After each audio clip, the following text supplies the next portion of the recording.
Thank you for joining us. We're going to be starting in just a few minutes. Wait for a few more people to join. We'll get started just a little bit after 5. Thank you.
Hello, everybody. Welcome to College Choice and Affordability with Financial Aid 101, or the ABCs of College Financial Aid. Financial Aid 101 is really about introducing you to the concepts of financial aid and ensuring that you know the entire pathway from application to college decision. Welcome everyone to this webinar. This session is part of College Day, hosted by the Silicon Valley Education Fund. We also want to thank the San Jose CalSoap Consortium for collaborating with Moneythink on this week's financial aid workshops. Now, we're sure this isn't your first time with Zoom, but we'd still like to walk you through it for today's session. First, this webinar will be recorded, so stay tuned for the recordings from College Week. Second, we invite you to use the chat to give us any feedback and respond to any calls for responses we may put out there. Your engagement really means a lot to us. Third, we will have a Q&A at the end, so we invite you to please add any questions. At the bottom of your screen in the Zoom toolbar, you'll see a Q&A box. Please add any questions there. We want to make sure we don't lose important questions in the chat discussion. So please enter your questions in the Q&A at any time. And last, we're going to ask you a few poll questions, and we'd love for all of you to be engaged in the polls. So we're actually going to start with our first poll. Please take a brief moment to complete the poll that just popped up. The question is, how do you identify yourself? For example, are you coming to this evening's webinar as a student, a parent, or an educator? We'll give you a few seconds.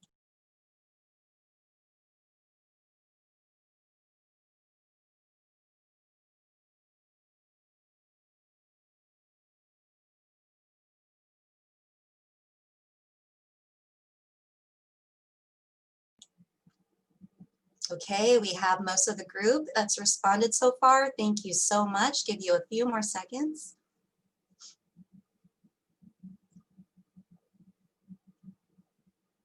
Okay, everybody, thank you for letting us know who is on today's session. Looks like half and half students and parents with some administrators. Thank you so much for showing up this evening. So today, you are joining the Moneythink team, starting with John Tamrat, College Financial Coach, and myself, Meredith Curry, or you can call me Mer, Director of Education Partnerships for Moneythink. At Moneythink, we believe that students make college plans a reality when they understand how to manage their financial aid. And that's why we want to share with students and families how college success planning begins with college affordability planning. So Moneythink, as just so that you can get to know us a little bit better, is an innovative nonprofit that helps students seeking financial aid achieve college success by supporting financial decision making. Moneythink harnesses the power of people and technology to bring transparency to college costs so that all students and their families are equipped to invest in their futures. So how do we do this? By developing tools like Decided, which releases in a few weeks for free to empower students and families to invest in the future by building technology that clarifies college finances. And we're happy to share more on that later. We partner with local nonprofits like Silicon Valley Education Fund, schools and school districts to bring financial aid planning to students, their families, and to educators. So I would like to go ahead and introduce you to John, who's going to walk you through the important pieces of financial aid that we want to make sure we know coming out of this meeting, starting with the important terms around cost of attendance and types of financial aid. Thanks, John. All right, thank you. So first, I'd like to quickly introduce you to the financial aid concepts. Then we'll tell you about how our web-based app Decided can help you make sense of all this throughout the year. So here's what you need to know. First, cost of attendance, which is also referred to as COA on some websites and documents, includes two different types of costs that you need to be aware of. The first is the direct cost. This includes tuition, room and board, and fees. Health fees may be required, but you can get them waived if you have health insurance. Sometimes these are called billable costs that the college directly, you have to pay to the college directly. Second is you have indirect costs, so unbilled costs, which are costs that are not directly billed by your college. This includes travel like the transit, buying books and supplies, personal expenses, medication, or even Netflix subscription when you're in college that you need to pay out of your own pocket and have to plan for accordingly.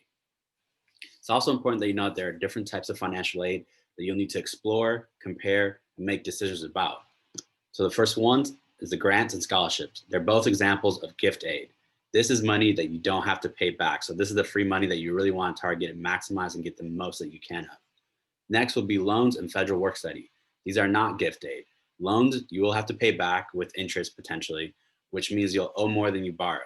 Well, work study is something your college will need to offer you, and you don't get your work study job until you're in college. So it's very important as you learn more about financial aid to be sure that you're clear about which aid is free, that you don't have to pay back, because that is what you want to get the most out of it once again. Then there are loans, which you want to consider, but also keep low and be sure to shop around for what, so that you can minimize the amount that you have at the end and have the least possible loan possible. And with work study, you'll need to follow that up during college to get the job. And then you'll want to be careful about managing so that you don't work too many hours while you're in college. All right. So when it comes to college affordability and financial aid, the most important task to complete right now is the FAFSA application.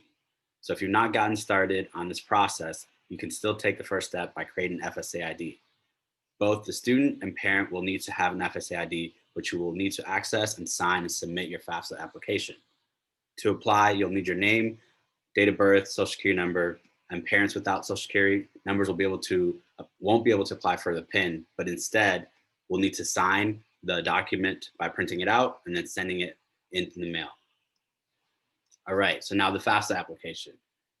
FAFSA application is officially opened up on October 1st, so you can start completing your FAFSA application at fafsa.ed.gov. As a student, you will need help completing your FAFSA application when it comes to the parent section, because you'll need the prior tax information. Thankfully, the application has been getting streamlined to make it easier to complete, with many of you having the option to use the IRS data retrieval tool. Now, you might wonder, what is that? The IRS data retrieval tool allows students and parents who file the US tax return with the IRS to access that tax return information needed to complete your FAFSA and to transfer the required data directly into your FAFSA form. So if you're eligible, we highly recommend using this tool for several reasons. One, it's the easiest way to provide all the tax information that's being asked of you. Two, it's the best way to ensure that your FAFSA form has accurate tax information. And three, you won't need to provide a copy of your or your parents' tax return to the college most likely. So if you're using that to transfer your tax return, the information won't be displayed on your FAFSA form for your protection. So the answer to each question that's replaced within that form will be listed as transfer from IRS. Now, although you need to complete the FAFSA application to be eligible for financial aid from the federal, state government, as well as any aid given from the school, not everyone's eligible or can complete the FAFSA application.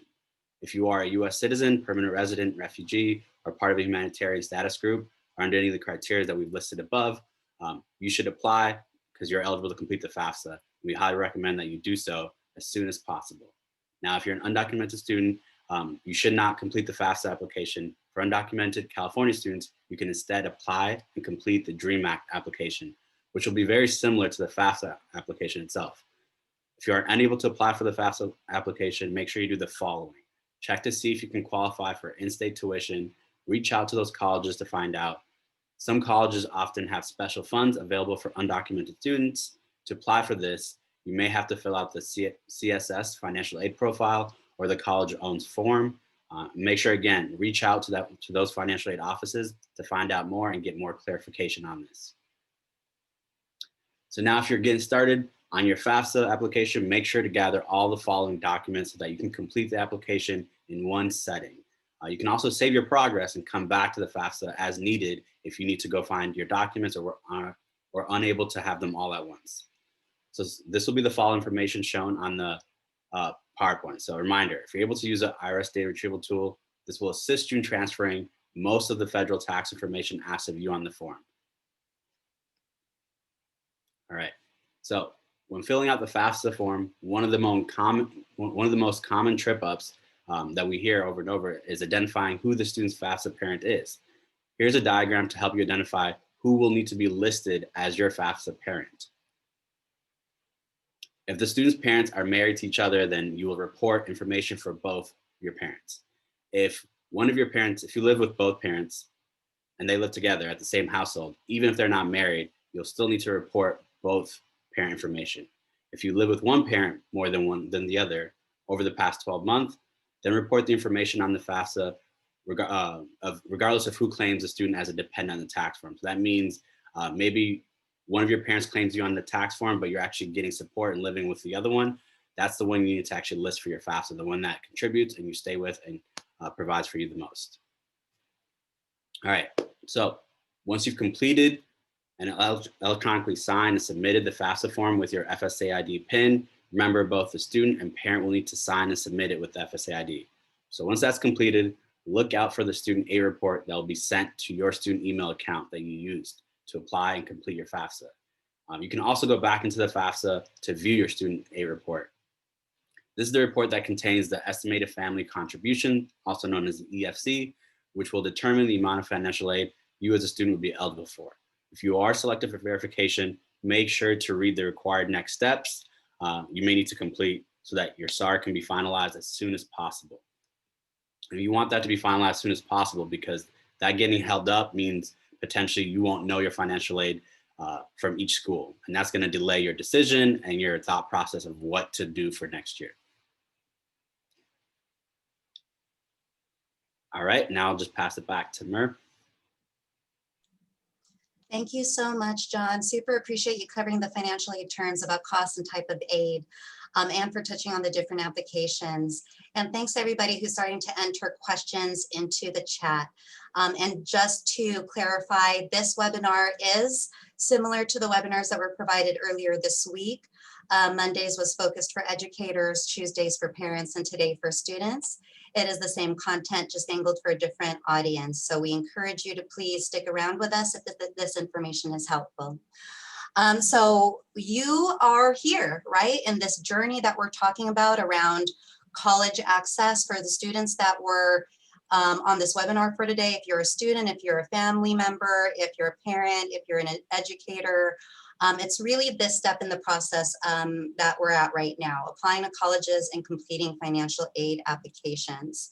But we want to make sure that you're paying attention to the steps after submitting your applications, because after you've completed submitting your college applications and then the financial aid applications like the FAFSA, you're going to then wait for college acceptance letters, which is the second bubble, and then the financial aid award letters that will arrive for those colleges that you were accepted to. And the award letters will come in through the mail, through email, and through student portals. You want to make sure you have your award letters for all the colleges that accept you so that you can compare your packages based on what was discussed earlier, how much in gift aid you're getting, which are grants and scholarships. So you want to get that free money first. You want to look at that first before you look at the loans and work study. We encourage you to take the time and really compare your options before you make a choice to enroll. Once you choose your college, you'll need to accept or decline your financial aid, then focus on getting ready for college, which includes some of the logistical stuff like collecting your supplies, completing orientation, and registering for classes. This is the entire pathway. So we're super excited. We welcome you, and congratulations to all the students who are in the process of completing applications. Please submit them. Please make sure that you apply to all of the different financial aid you can get. And in a little bit, John's going to share with us a little bit more about the different types of aid, including scholarships and how to apply for that, or what to look for when you're applying to that. So the rest of this webinar, we want to talk to you about the next step, the second step, which is when your college acceptances and award letters are arriving. This step happens to be very complex and challenges students, families, and educators all across the country. Why is this so complicated? Why do students and families struggle every year to talk about financial aid and affordability? Well, because as we're seeing here, the nation's $1.6 trillion in student debt is fueled by confusing and unclear pricing in college costs. As you can see on the screen, sometimes educators are tracking costs on whiteboards. And then hopefully our financial aid award letters are actually providing the most up-to-date information with a complete picture of what John shared earlier, the costs as well as the types of aid. But what we're hearing is that in a new report on student debt in the class of 2019, more than 6 in 10 college seniors who graduated from public and private nonprofit colleges last year in 2019, they had student loan debt and they owed an average of just over $28,000. So we just want to make sure that we're aware of this topic of college affordability, which is why affordability is going to keep coming up today. Now, financial aid awards are a big part of the challenge. There are over 140 unique terms used just to describe loans and award letters across the country. This means that sometimes families like you don't even know when loans are being presented to you, so you don't know that you're accepting loans. Then you have 70% of letters that group all aid together, and they don't explain the differences between grants, scholarships, loans, and work study. Now, as John shared earlier, this can be especially problematic since some of that money is available before you start school, so you can use it to pay bills right away, while money like work study, students don't actually earn until later, and there's a process before they can earn it, let alone wait to get those paychecks to apply to expenses. So this problem of unclear award letters that are different from college to college, within the same city, county, state, from state to state, has led students and families like you to navigate this process with limited guidance and often poor information, incomplete information on your own.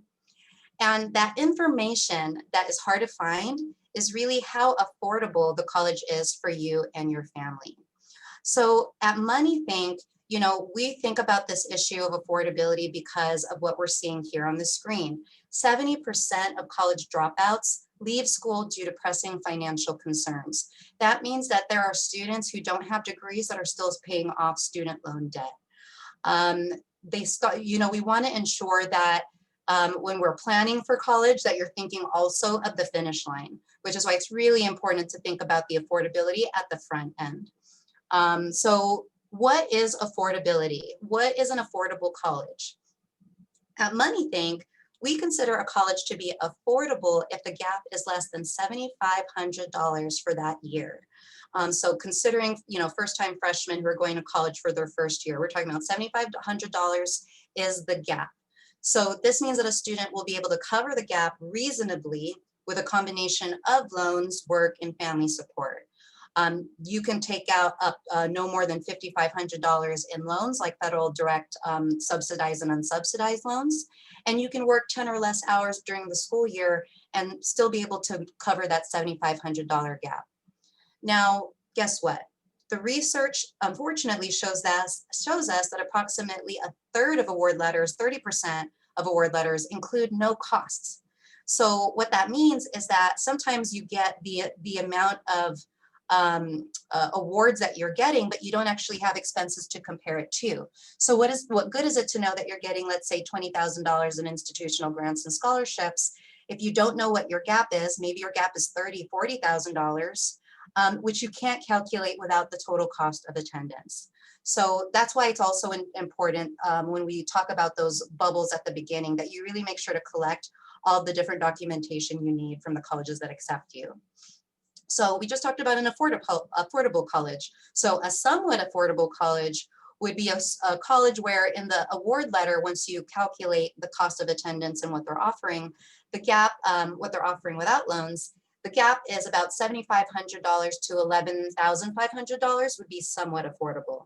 And that means those colleges can still be a good option. It just means needing more support from family through savings or work, or taking out more in loans, or working more hours. So you might take more than the recommended $5,500 in loans, and you may need to work more than 10 hours a week, maybe 15 to 20 hours a week during the school year, right? So then you can probably sense that not affordable would be higher than that gap, right? So we're talking about $11,500. If that's your gap that needs to be met in loans or otherwise, that gap we believe is unaffordable, and it could be a struggle to cover the college bill, even with family support like savings, even while working in school, and even while taking more than the recommended amount in loans. We want to remind you that taking large amounts of loans is risky because it leads to high monthly payments when paying back after you're done. So risking defaulting on loans in the future has other complications in the long run. And working over 20 hours a week can be detrimental to student success in the classroom. So hopefully that gives you a sense of, as we continue to talk about affordability and as you look at the colleges you're applying to, you know, we really often you do a lot of your research to build your college lists. And we're going to talk to you a little bit more about how to continue to research colleges even as you apply to them. Because, you know, now that we know how important it is to look at the affordability of a college, the most likely question you're asking yourself is, well, then how do I pay for college? And that's where Decided comes in. So Decided is your free tool to plan for college. Again, free tool to help you plan for college by helping you understand if the financial aid award packages you are offered are affordable or not. Once you know how affordable the college is for you and your family, you can also consider whether or not it meets other fit factors. And for us, we believe that college fit for a student has a couple of different fit factors, with affordability being one of them. The other ones are diversity, graduation rate, distance from home, possible earnings, all of which I'm going to ask my colleague John to tell us a little bit more about as he shows us what Decided looks like. Thanks. All right, so just a quick recap of it. What does Moneythink want to achieve? What we want to achieve is really to support students and families. And our number one thing is to support you in making sure you have a future where you have less debt and you have more degrees, right? So more of your tenure degrees so you can climb up and do really well in the future. So that's how we came to develop and Decided. And the goal is to really put you, the student, in the driver's seat, to equip you with all the information you need to make that strong, well-informed decision for your future ahead. So Decided encompasses our 10+ years of experience in supporting students like you and families with financial literacy and college access workshops that we've done and our work across programs. So we've combined all that expertise with our student-centered design to inform the creation and development of Decided, resulting in a tool that is going to be a student and family-centered and really takes the guesswork out of college affordability, which is really the stress factor that many families and students are feeling at this time critically. So currently, we've already discussed this, students and families are making ill-informed enrollment decisions because of confusing data, right? Many advisors don't have the capacity to support students in understanding all their award letters. And even for college access organizations that are out there supporting students with this, it's very laborious and support is not really readily accessible to all students. So Decided is here to reshape that way so that students can go about making enrollment decisions on their own by providing all the important information needed in one central area, removing some of that stress and that uncertainty that comes with making enrollment decisions. So we do this again by taking the guesswork out of the college affordability, and we really emphasize by doing this, utilizing our optical character recognition tool and machine learning to transform confusing and very complex award letters into clear and consistent formats. So the objective again is to help you, the student, make that holistic college enrollment decision that is informed by accurate understanding of the cost of your college options and in order to increase the chance of students obtaining a bachelor's degree with a sustainable amount of debt.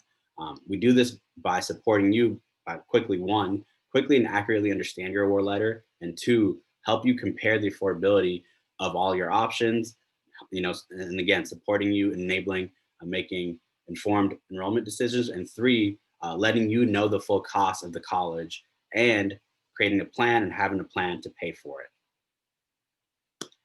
So one of the most confusing parts of award letters that students and families have stated over and over is understanding what is the actual bill. So essentially, what should I expect to be responsible for this upcoming year?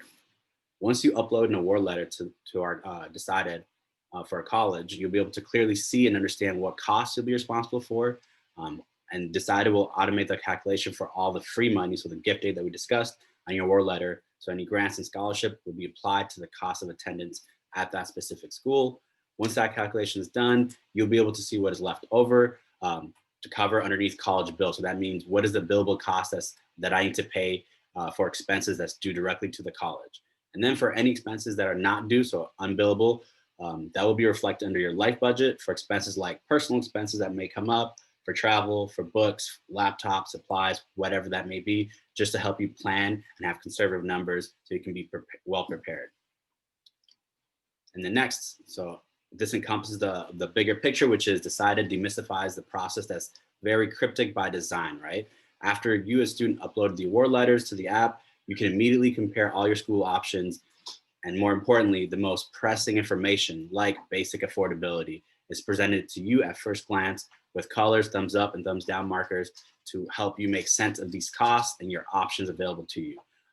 As you scroll down, you can access more relevant information about the school, like the graduation rates, diversity, so you can get a sense of belonging on campus, what the campus environment looks like, and then even more importantly, what is the average salary for graduates of students like me at that university? Like that, what is the outcome of me attending that university? So by simplifying the key aspects of college fit and providing all of these data points to you at your fingertip, we are helping to empower you to move forward with a confident and optimism with your enrollment decision. As we stated before, research shows that 70% of college dropouts are linked to pressing financial concern.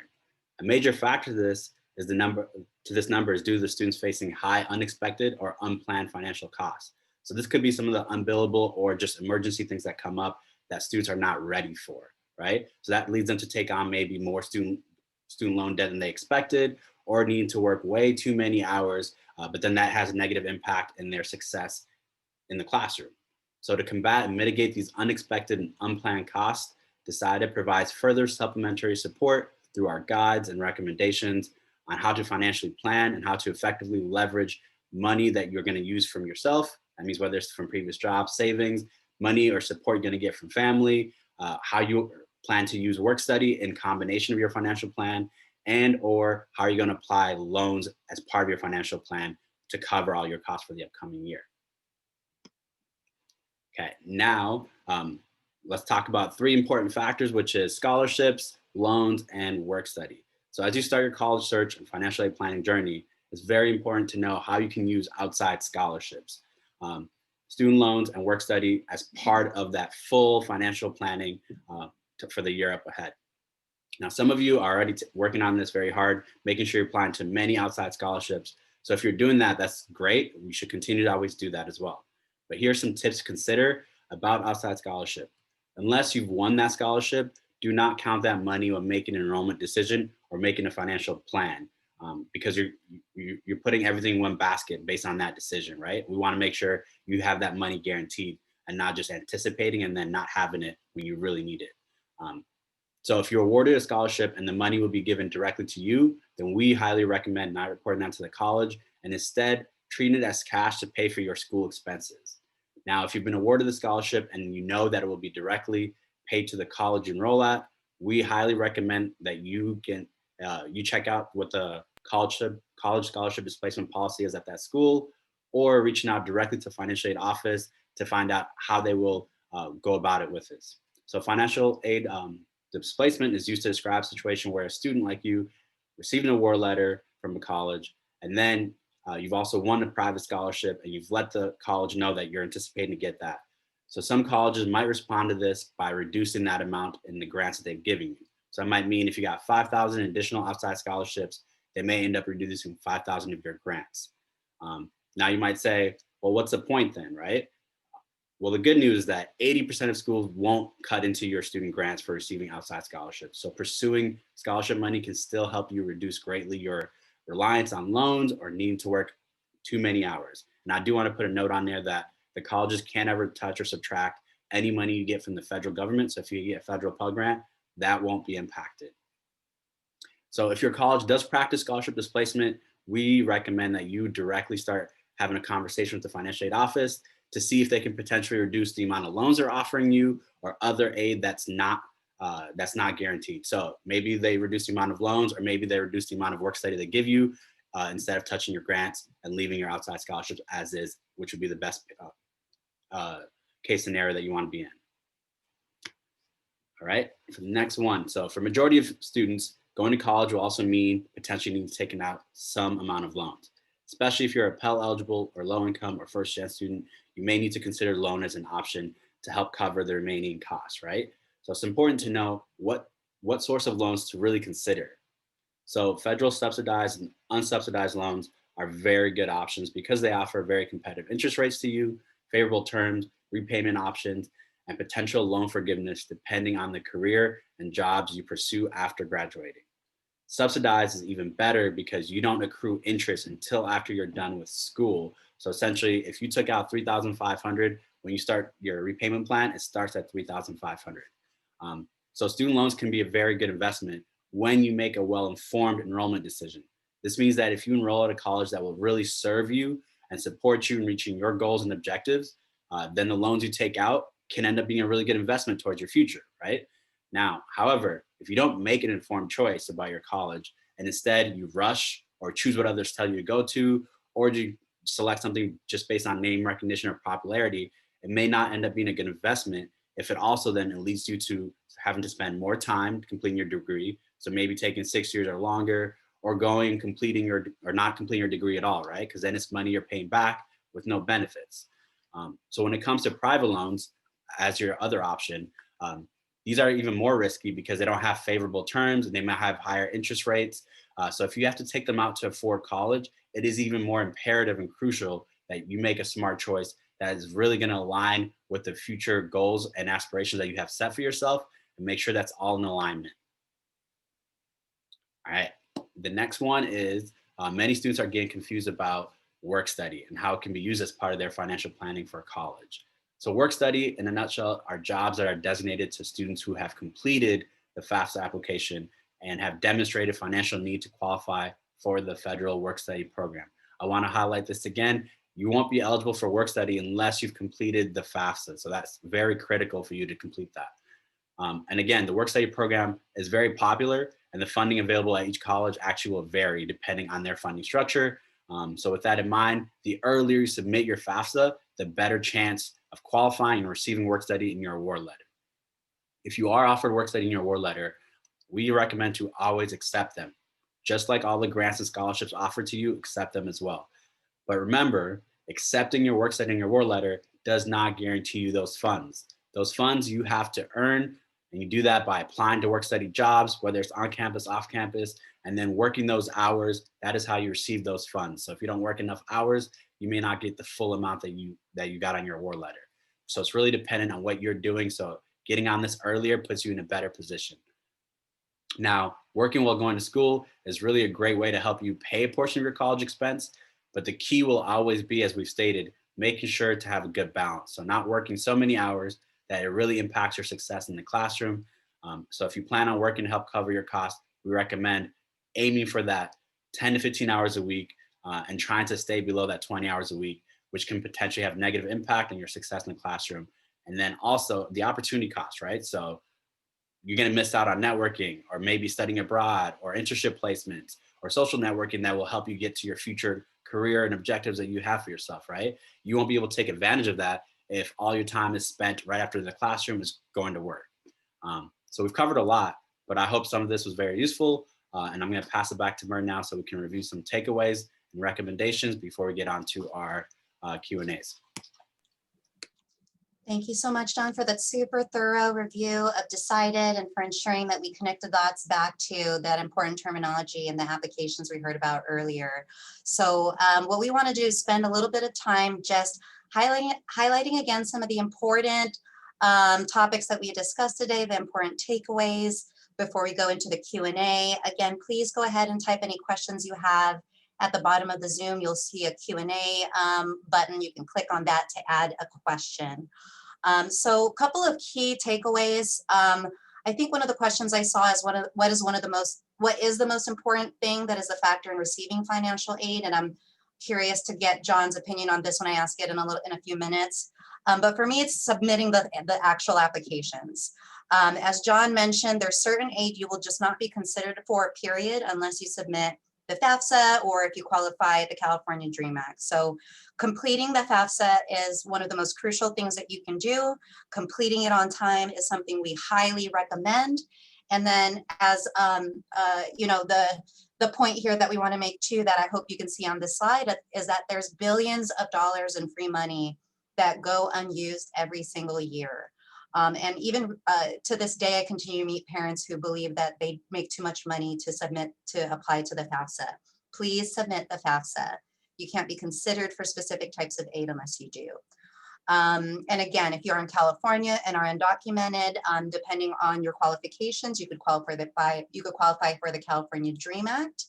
And for those of you who want support going into the FAFSA line by line, I just put the link to register in the chat for Cash for College's workshop tomorrow night, where they're going to go over the FAFSA and the DREAM application. So the second piece is that after you submit the financial aid applications, you may be selected for verification. So it's super important that when you submit any application, college, financial aid, scholarship, that your student tracks their emails regularly. And ideally, your student is using one email. So for students on this call, if you can commit to one email and use that for all of your applications, it'll help you track everything better, more seamlessly. And that includes any request for verification. And when you do get requests for verification, please complete those requests as soon as you can. Because basically they hold off on processing other parts of your application until they get those documents. So third, you know, we're super excited to see that some of you are actually excited to see the Decided app already. Keep a lookout for it. It releases in a few weeks. Towards the end, we'll show you a QR code, show you how to sign up to be one of the first to hear when it launches. As a reminder, it's free. And the other reminder is we want to encourage you to not make a college enrollment decision based on an outside scholarship that you still need to get. So there are some big scholarships out there, Jack Kent Cooke, Coca-Cola, Gates, you know, there's all kinds of different scholarships that they might be $10,000, $20,000, 4-year scholarships. And we just want to make sure you don't put all your eggs in one basket. So apply to scholarships, apply to as many scholarships as possible. But also be sure that you're keeping in mind that you're going to have a plan to pay for the college that you accept. So don't be careful in making a decision about a college that requires you to get a specific scholarship, or you could be in a vulnerable position financially. So those are our top takeaways about just financial aid generally. Now, a few frequently asked questions about the Decided app. So as you saw from John's presentation, you know, it was in a phone, but just a reminder that it's a web-based app. So it's actually not a mobile app. You don't have to download it to an Android or iPhone. It's accessible on a browser. So whether you're on a Chromebook or a desktop or a tablet. So when it releases, it will be a website. And then you can sign up for an account and then you can access it wherever you are. And are students actually typing their financial aid award information into it? No, they're not actually. That's what's so exciting about Decided. It's pretty challenging to look at your financial aid award letters and type that information into spreadsheets or online calculators. So what we've developed instead is a tool that uses the same technology that you expect when you deposit checks on your mobile app for your bank, where it'll take a picture and it will crank out essentially the results that you saw in the screenshots, including that indicator of affordable, somewhat affordable, or not affordable. So again, keep a lookout for that. And then Decided is secure for students. It's one of our top principles. We have a keen eye on student privacy, data, and security. So we hope that that gives you a little bit more information about Decided. We hope we've been able to answer the top of mind questions you've had about the different financial aid terms and applications. Now I'm going to go ahead and turn it over to John and see with the questions that I've seen so far in the chat. But again, folks, please go ahead and type your questions into the Q&A, or if it's easier at this point, into the chat. So John, what do you think about that question that I started to answer earlier? What is the most important one thing that you would note is the factor in receiving financial aid? Yeah, I think honestly, it's the simple answer that you gave, which is completing your FAFSA application and doing it in a timely manner. And then if you're selected for verification, making sure you're doing all your processes as soon as possible, because that's going to be your number one impediment. Like if you don't do that at all, you're not going to get anything to begin with. And if you're getting held up and takes longer and longer, it can only diminish the value of financial you're going to get. So for example, if you filled it out but took too long, maybe your school runs out of work study options and you're not going to be able to get that on your financial aid any longer. So I just highly encourage making that a priority, which is completing your FAFSA, doing all the follow-ups that you need to do, getting that down ahead of time with as much time as possible before decision day arrives. Thanks so much for that, John. And just to throw out a pro tip for those of you who like to use your phones or reminders or whatnot, you're going to want to set that reminder for the FAFSA for every year. So we just need to remember too that you're going to apply for the FAFSA this year, and when you start school next year, you'll apply to the FAFSA every year. So just a note that if you make a reminder now, you'll make sure that you won't forget next year. All right, so a second question that came up, John, this one's a little bit more complex. So when applying to financial aid, does the FAFSA or other applications take parents' income or assets into account? Specifically, this family has a Bay Area house. They have some stock, but they have been impacted in terms of lost income recently. Thoughts on how they might approach their applications? Yeah, so again, the FAFSA, especially if you use the IRS data retrieval tool, it will take the information that's needed in there, but the whole point of the FAFSA is determining eligibility and who needs what type of support. And part of that is looking at family income. And if you have assets, some assets will get looked into that as well. For example, though, I want to point out if your home does not get used against you, so it won't be used as an asset to say you have to pay more money or to limit your funding. So if it's your own home, that equity is not going to be used against you as an asset on your FAFSA. Now, if you have like two houses, the second house may be used as an equity, as an asset that will drive down maybe how much financially you're able to get. And then again, when you are applying for FAFSA and you already recognize that because it's previous year, that means the income you've had from your family is being looked at from previous year, but right now you're impacted and it could look drastically different. Then the next step is once you get in that SAR back, you recognize, hey, this does not look right to me and this is not going to be something that me and my family can afford. That's a great time to follow up with your universities by doing an appeal. You're allowed to appeal to those colleges, letting them know, I need more financial aid support, and then you have to show evidence. And if you already have great evidence of showing, hey, one of my parents lost their job or COVID has impacted our income, that's going to be taken into consideration by the school, and they will redo your financial aid package based on that. But really tracking that, making sure you have that documented. But before doing that, finish your FAFSA first, and then just get all the documents ready if you're already anticipating needing to appeal it. Super thorough answer, super helpful. Thank you so much, John. All right, folks, we're still waiting for a few more questions to come in. In the meantime, we want to go ahead and launch the second and last poll. We really would appreciate it if you would complete this before you leave. So this second poll is going to give you 3 statements, and you're going to be able to give a response of strongly agree, agree, disagree, or strongly disagree. So the 3 statements we'd love for you to respond to are, do you have a better understanding of this workshop topic? Do the benefits of attending this workshop, was it worth the time you invested with us this evening? And do you plan to share what you learned at this workshop with your colleagues or family? And for students, that would be your peers and friends. So please take a few moments to complete that poll. And in the meantime, please go ahead and start typing any questions that you have into the chat.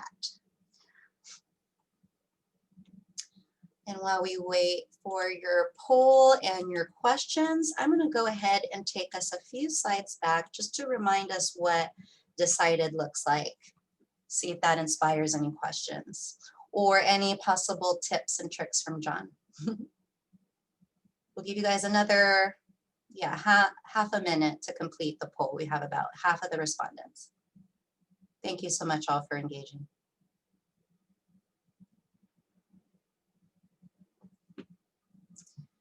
All right, folks are still completing the poll. John, while we have this slide up, is there anything else top of mind for you you'd like to share with folks, either about decided or financial aid planning before I kick it off to the next question? Yes, I guess I just want to re-highlight and just restate again. Part of what Decide Ed is really trying to emphasize is affordability is a major concern, but we want to also have students and parents and families recognize that that topic of affordability is not standalone, right? So that is really ingrained with some of the other metrics that we're trying to show to you, like earning potential after you graduate from that university, the sense of belonging, the internship opportunities, all that kind of correlates with the graduation rate and then the affordability altogether. Just because a school is super affordable does not always mean it's the best place for you, right? So then what matters most is how much return on investment are you getting back? And is that return on investment worth the cost? So really consider that. And that's what we're hoping Decide to really get you to think a little bit more, dive a little bit deeper, ask a little more questions so that you're equipped to go ask questions to these schools, to these financial aid advisors, to these counselors, to the program director for whatever you're looking at. Like, hey, this number that I saw about your school metrics, graduation rates, it's low. Why is that? So in that way, if you are going to go to that school, at least you're prepared and maybe you have a plan to tackle it. So you won't be that statistic, right? We want you to be more informed and ahead of the game. Really appreciate that thoughtfulness, John. And thanks again, everybody, for completing the poll. Looks like we have a few more people missing. So if you could just, we'll take a few more seconds for you to complete that. I'll go ahead and go to a couple of the questions that have come into the chat already while you do. So John, another question that's come in, this one related again to the question, to the topic of investments. So, or assets. I heard that 5% of parents' assets are considered available for college, but are they taking into consideration when there's more than one child in the family? Would it be 5% for both or each? Do you have insight into this topic? Yeah, so the question is relating to the formulas that's kind of just put together to decide financial need.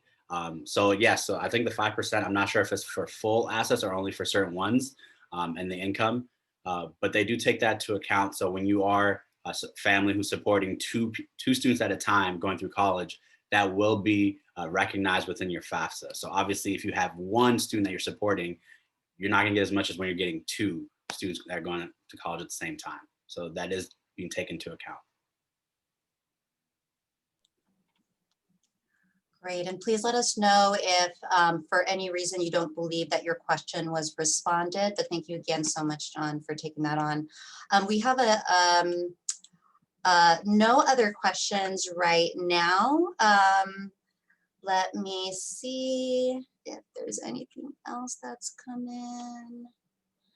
Nothing yet. So let me pause for a moment and see if any other questions are coming in. All right, so there's a follow-up to that one that we just discussed around the 5% of assets. So the follow-up is, and is it 5% per year? So it would be 20% for 4 years. Is that how it would be calculated, John? No, so like I can't give you the exact detail of all their formulas, but I want to restate again. FAFSA is something you can apply every year. So because you're applying every year, your previous year is not going to take into account. So it's going to recognize if your family has more assets, more wealth, right? Then the expected family contribution will rise. But it also will recognize maybe the previous year your family had higher income, and this year they had lower income. So that will take into account. So it's not set in stone. It's moving, which is why we're always having to reapply for FAFSA every year.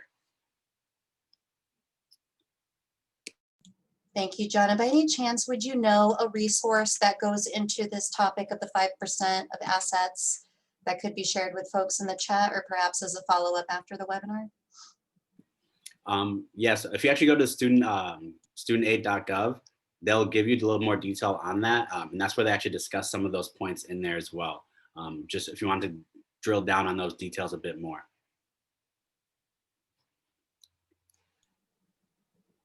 Great, thank you, John. All right, so we have another question that's related to the topic of income. So would foreign income be considered when calculating financial aid, John? Yes, that is supposed to be calculated. So for those who will have foreign income, when you're actually filling the FAFSA out, there's going to be step-by-step guide and little hints and tips to go through it. So it'll guide you through that process of how to report, what you need to report, what line items you need to look at, and to do all of that. So just because you're getting income from a foreign country does not mean that you don't have to transfer and acknowledge all of your assets that are within there. They're still expecting you to give those numbers through the application and filling out through the form. Great, thank you so much, John. All right, folks, it's 5:50. We still have a few more minutes. Happy to answer any other questions. Robert, thank you so much for your affirmation around the parent slide. I'm going to go ahead and go back to it in case that was particularly useful to anyone else.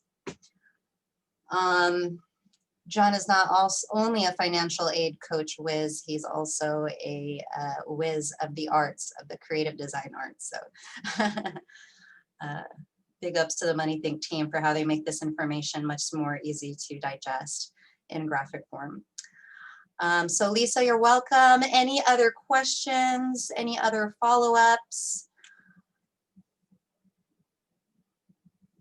I see folks are starting to take off. So just as a reminder, I'm going to put the link again. Please complete our survey if you can. I'll go ahead and jump to our thank you slide. But again, we're happy to stay on a little bit longer for anyone with remaining questions. So thank you so much for joining us. I am putting a link into the chat for the survey. Please make sure to fill it out before you leave today, or go ahead and open it up and just make sure you fill it out at some point this week. And then I'm also going to put into the chat a link for you to sign up when you want to learn, if you want to learn when Decided comes out. So you'll get a little bit of a demo video of how it looks to be reminded, and you can sign up for updates once it's released. So thank you so much, everyone, for your time. John, super huge thanks again for all of your insight and expertise. Everyone, thank you for sharing your 5 p.m. Evening with us. And please stick around for a few more minutes if you'd like to get some questions answered. Thank you for that, Robert. It means a lot to us. We're glad it was helpful. For anyone here who might be part of a school district or college access organization, we'd be happy to partner with you on similar presentations like this for your communities. Make sure to sign up for one of those links and we can get connected and learn more. So I'm going to play some of that chill music again just to lead us into our evening. But again, happy to answer any questions. So great question. So yes, this webinar is recorded, and College Week is going to have all the recordings available on that College Week website once they're all posted. And just as a reminder, here's that beautiful College Day, aka College Week website. And there's a lot more going on tomorrow too, so please be sure to check it out.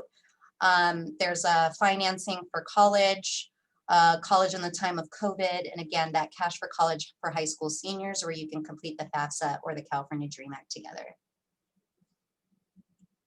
You're welcome, everyone. Have a good evening. Turning the chill music on, but go ahead and ask us any questions.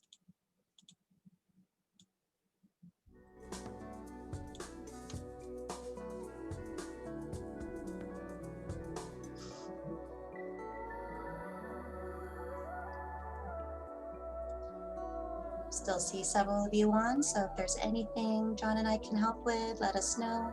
Otherwise, please enjoy the rest of your weekend. It was so great to be here. Thanks again to College Week, Silicon Valley Education Fund, San Jose CalSoap Consortium for the opportunity to present. And yes, we will be sending out an email with a decided link when it launches. If you want to make sure you don't miss that email, please go ahead and sign up for our listserv, and that way you'll get it right when we launch it to everybody.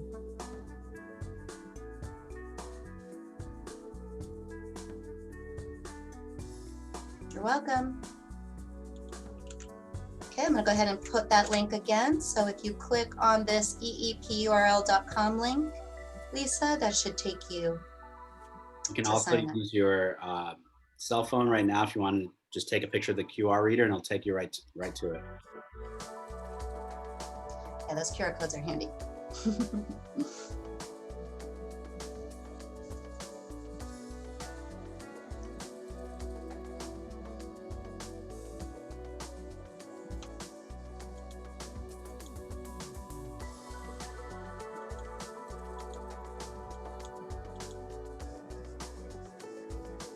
Okay, folks, if there's no other questions, we'll be shutting down at about 5:57 in 2 minutes.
Hi there. I hope I'm pronouncing it correctly, Nader. Most used financial aid program for students. Can you clarify your question there of what financial aid program you might be referring to? There's programs that provide financial aid trainings. I don't know if you mean a program like an app or a curriculum. So Gates is a program that actually provides scholarship support for students. It's a very specific program, highly selective for high school seniors from low-income households. So that's one program. I don't know if most used would be it's definitely very much applied to. There's a few other scholarships you might want to look into. Let me drop the Jack Kent Cook one. I'll put that in the chat. I think there's a Coca-Cola Scholars. I'll put that. I'm going to also put the Dell Scholars. Anything else you would think of, John? There's the Taco Bell Live Moth Scholar program as well. And then local ones as well, like to look out for, making waves around around the Bay Area, as well as Richmond Promise, that do some support stuff too. And there's questions about, do we have any specific suggestions based on the interest, such as physics and chemistry? And unfortunately, I don't have something top of mind, but you, John? Not top of mind, but there's a lot of, it's easy to find websites that have all those things in one place that you can search for, but also just highly recommend looking at, if you're looking at specific schools, seeing internally within those programs, there's scholarships institutionally that you have to apply for. So not all scholarship is given out by universities through FAFSA. Some you have to do an application based on program specific. That's one thing to look at for colleges. As well as employers, certain employers that are heavy in that field, whether it's engineering, science, they tend to give out scholarships specifically for students pursuing those careers as well. And I went ahead and dropped a couple of names of scholarship searches you might want to look into. And if you work with any students who are undocumented, Immigrants Rising would be the great resource. They have a robust scholarship list. We are so glad you have a crazy smart kid who's super innovative. I mean, they need to be crazy and smart to be super innovative. So yes, please, we need to get them as much scholarship support as possible. And again, just as a reminder, they should apply to as many scholarships as possible. And if they're smart and innovative, there's going to be different scholarships. Some scholarships have essay contests, some have portfolios, some now have different campaigns, like you promote stuff on social media or you create an art piece to advocate for a specific policy, or there's all kinds of cool, interesting things. You can use data to highlight something. So I would really explore as many scholarships and actually let the scholarship application process be kind of like its own fun project, especially if they're innovative. Yeah, I second that. Plus, the more scholarships a student is applying to, the better they get, the more comfortable they are, the easier it is for them to express their thoughts and ideas, whether it's written form, video form. And that will pay dividends, not only in winning the money, but then later on also how they're putting themselves out there, right? Because a lot of applications, it's really how do you put yourself out there? How do you connect and want people to support you as well? All right, and you took us right to the 6 o'clock mark. Thanks, folks, for those last questions. That's great. Is scholarship stuff different if a transfer student? I think that's what the TRF means. There are also scholarships, so the scholarships will indicate the qualifications or the eligibility requirements, and they'll be specific if it's for students who are 4-year direct, if it's for also 2-year students, if it is for transfer students, and there's scholarships for as early as middle school and also for as late as graduate school. So be sure to look for scholarships, and that the colleges students are applying to, especially if they're planning to transfer, the colleges themselves may also have scholarships right at the college or right at the department. And with that, we're going to close it off, and we're glad we could share with you scholarship information. It's really top of mind for us as well. We want to make sure kids graduate with less debt, more degrees, hence our hashtag. So thank you again, everybody, for joining us. Thanks to College Week. Thank you, John. Have a great night, everyone. Happy applying to college and financial aid.